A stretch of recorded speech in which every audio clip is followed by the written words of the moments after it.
भर में एक अलग रूप दिया। ऐसे गुरुवर स्वामी दत्त सरनानंद जी महाराज की आज राजपुरोहित महासम्मेलन जो सुबह करीब 10 बजे से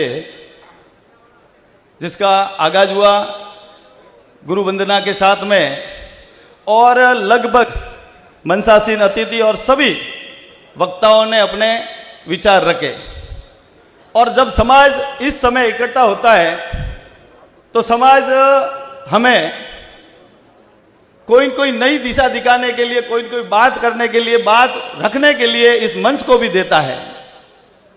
और जिन जिन वक्ताओं ने, भले वो महावीर सिंह जी हो, भले वो चुनीलाल जी हो, भले वो शंकर सिंह जी हो, भले वो धनाराम जी हो, और भले वो सभी प्रधान हो, और जिन प्रमुख वक्ताओं ने अपने उद्घोष के द्वारा समाज को दिशा दी है, उस बात को हमें सुनना भी है और अपने दिल में भी रखना है।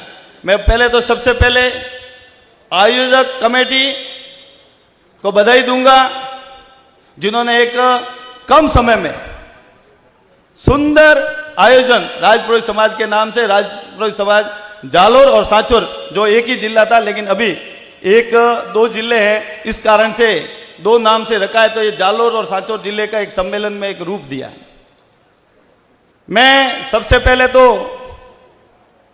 मैं जिस पार्टी से विधायक हूं उसकी भी मैं 1 मिनट चर्चा करना चाहूंगा। जब मुझे इस पार्टी ने टिकट देके जीता है और विधायक बनाया राजपुरोहित समाज ने, क्योंकि और सीट राजपुरोहित समाज की है, तो उसी पार्टी से अभी जालोर जिले में 3 प्रधान हैं, 5 जिला परिषद सदस्य हैं, करीब 19 के करीब पंचायत समिति सदस्य है, और जिले में कई पदाधिकारी भी है। तो मैं धन्यवाद इस मंच से देना चाहूंगा। पहले तो जब से आप लोगों ने, समाज के प्रबुद्धजनों ने, भले वो किसी भी क्षेत्र में रहते थे, भले वो पाली में रहते थे, बाड़मेर में रहते थे, और पूरे जालोर जिले में रहते थे, और पूरे जोधपुर संभाग में जब मुझे टिकट मिला तो अलग अलग क्षेत्र से प्रत्यक्ष और परोक्ष रूप से पहले तो मदद की समाज ने। और ये समाज का जज्बा था कि समाज के द्वारा ही इस तरह की मदद करने के बाद में 31,000 वोटों से जीता। मैं ये बात इसलिए करना चाहता हूं कि ये समाज, जिस आवर की हम बात करते हैं, और आवर में जिस प्रकार से राजपुरोहित समाज ने 36 कौम के साथ जीना सीखा है, ये उन्हीं की बदौलत है कि वो सगन सिंह या शंकर सिंह पर विश्वास नहीं करते। उन्होंने विश्वास किया था राजपुरोहित समाज पर कि नहीं, आवर का राजपुरोहित समाज 36 कौम को साथ में लेके जाने वाला समाज है, इसलिए इस व्यक्ति को जिताना चाहिए। परिणाम अच्छे रहे। मैं इसलिए ये बात करना चाहता हूं कि राजस्थान के विधानसभा के चुनाव है, 200 टिकटें मिलती हैं, और संभव भी नहीं है कि 200 टिकटों पर राजपुरोहितों को टिकट मिले। हम जरूर मांग करते हैं कि हमें अपना प्रतिनिधित्व बढ़ाना चाहिए, और बढ़ाना चाहिए जरूरी है, और बढ़ाएंगे भी, ऐसा कोई दो राय नहीं है। ये आपकी सबकी ताकत दिख रही है। लेकिन हमें एक इस मंच से आज एक शिक्षा लेके जाना है। मुझे भाषण देना नहीं आता, लेकिन मैं दिल की बात कर रहा हूं। और वास्तव में अगर ये बात आपने पकड़ ली तो समाज के हित में जो आप काम करना चाहते हो 100% होगा। इसका मैं दावे के साथ कहता हूं। आपको करना क्या है? आप, कई ऐसे लोग हैं, कई नेता यहां पर बैठे हुए, कई समाज सेवी बैठे हुए, वो किसी न किसी पार्टी से जुड़े हुए, और जिस पार्टी से जुड़े हुए होते उनके लिए धन भी खर्च करते हैं और समाज समय भी देते हैं। लेकिन बाद में क्या होता है, हम उनको धन खर्च करवा के, अन्य व्यक्ति जीतता है, धन खर्च करवा के उनको जीतवा भी देते हैं, और फिर उनको हम रास्ते में छोड़ देते हैं।